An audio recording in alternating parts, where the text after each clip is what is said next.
Welcome back, Deep Divers. Today we're diving into something, well, a little different. It's this excerpt that frames life's challenges in a unique way, kind of like a spiritual battle. It talks about a real enemy and using prayer as like a strategic weapon. Yeah, it definitely caught my eye too. The excerpt mentions this book, Fervent, which we'll touch on. And it really gets you thinking about whether those everyday struggles, work stress, relationship issues, could be influenced by something deeper, something we don't always see. So this real enemy concept, it's not just saying, oh, my boss is a jerk. It's like saying, hold on, maybe there's a force behind that, making things harder than they need to be. Right, and the excerpt talks about this holy indignation you might feel when you realize that. Like, wait a minute, this isn't just random bad luck. This is something targeting me. And it's not just frustration, it's like a righteous anger that makes you want to, fight back. It makes you rethink how you deal with things, right? Instead of just putting out fires, you're looking for that, the source of the problem. But the excerpt goes further, right? It suggests that the best way to fight this real enemy isn't just through regular means. It's through what it calls spiritually charged authorized weapons, with prayer being the main one. But have we really been taught how to pray like that? That's a great question. If prayer is so powerful, why aren't we all prayer warriors? The excerpt uses this analogy of veteran soldiers mentoring new recruits. It's like we need those who've been in the trenches of prayer to show us the ropes, to teach us how to pray strategically and effectively, like Elijah and Elisha in the Bible, that kind of thing. And it's not just prayer, is it? The source expands on this, saying we need that kind of mentorship in other areas too, like marriage, raising kids. There's this, this emphasis on passing down wisdom.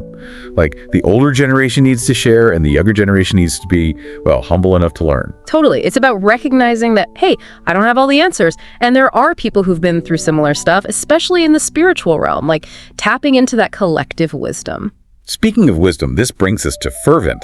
This book the excerpt keeps mentioning. It's called A Woman's Battle Plan for Serious, Specific, and Strategic Prayer. It sounds like it dives deep into this whole idea. Yeah, and what's really interesting is how specific it gets. Like, the author surveyed tons of women to find out where they felt most vulnerable, and then she lays out what she sees as the enemy's tactics in 10 key areas of a woman's life. Each chapter tackles a different area, like fear, insecurity, unforgiveness. So it's like, instead of just feeling bad about yourself, you're encouraged to consider, maybe this is an attack. Maybe there's a reason I'm struggling with this. The excerpt really wants us to see those everyday struggles in a new light, like, hey, there's a bigger picture here. Exactly. And importantly, Fervent doesn't just point out the problem, it provides tools to fight back. Each chapter gives you specific scriptures to help you create your own prayer strategy. It's about moving from those vague prayers to really targeting what you believe is the root of the issue. And I love the part about the prayer cards, like physically writing down your prayer and putting it somewhere. You'll see it all the time. It's such a concrete way to stay focused and, not be lazy about your prayer life. It's a great way to make prayer more intentional. Instead of just saying words, you're actively engaging with it. And that visual reminder keeps you on track, reminds you of what you're fighting against. The excerpt then quotes Corey Temo. Yeah. Boom, I love this. Prayer is either going to be your steering wheel or your spare tire. How do you see that fitting in with all this talk about strategic prayer? That quote is brilliant. Like, a spare tire is what you use when something's already gone wrong.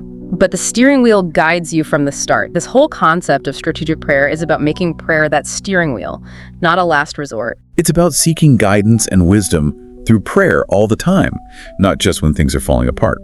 And then the excerpt brings up Ephesians 6, where Paul talks about the armor of God. Yeah, Paul's message is all about standing strong against the enemy's schemes. And the source points out that those schemes aren't random. They're often customized, tailored to our weaknesses and past hurts. So if the enemy's being strategic, we need to be strategic too, right? Yeah. Paul lists those 6 pieces of armor: truth, righteousness, faith, and so on. But the excerpt mentions a 7th element that we often forget. Right, and it's prayer. Prayer is what powers up the rest of the armor. It's like the fuel, the energy source. It connects us to God's power so we can actually use those other pieces effectively. And this leads into a really sweet story the source tells about her son, Jude. He sees her sitting at the computer all day and asks, "Mommy, why are you doing nothing?" It's funny, but it makes a point, doesn't it? It totally does. We often judge things by what we see on the surface. Jude didn't understand that writing a book like Fervent is hard work, even if it doesn't look like it.